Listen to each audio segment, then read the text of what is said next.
Tu sai già come fare delle bellissime nappine colorate? Ciao, io sono Letizia, creativa del canale Vivi con Letizia, dove puoi trovare tantissimi progetti di riciclo creativo, fai da te e trucchetti per casa. Nel tutorial di oggi ti mostro come creare delle nappine coloratissime che poi potrai utilizzare come portachiavi per decorare le tue borse, per creare orecchini con nappine o come più ti piace. Se ti piacciono tutorial come questo, ti consiglio di iscriverti adesso al mio canale cliccando su iscriviti e sulla campanella per non perderti nessuno dei prossimi video.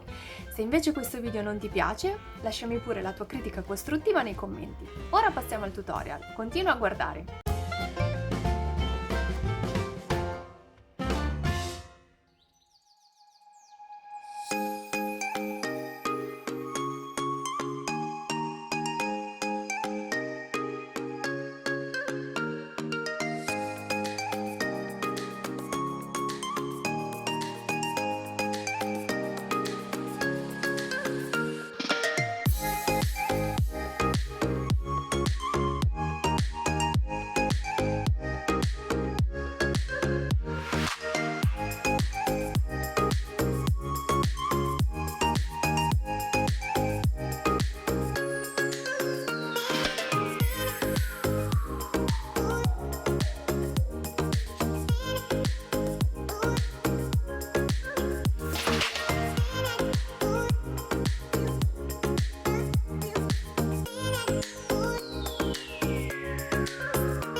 Se ti piacciono tutorial come questo, ti ricordo che puoi iscriverti adesso al mio canale cliccando su iscriviti e sulla campanella per non perderti nessuno dei prossimi video.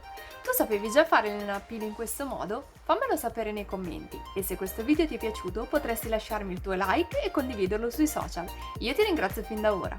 Noi ci vediamo alla prossima. Ciao! Nel tutorial di oggi ti mostro come creare delle bellissime... Nel video di oggi ti mostro come creare delle nappine coloratissime con Nel video di oggi ti mostro usando le matassine di filo per ricamo. Se ti piacciono tutorial come questo, ti ricordo che puoi Se ti piacciono tutorial come questo, ti consiglio di iscriverti adesso al mio canale. Nel tutorial di oggi che poi potrai utilizzare come più ti piace, che poi potrai utilizzare come portachiavi, che poi ad esempio potrai utilizzare oggi non c'è verso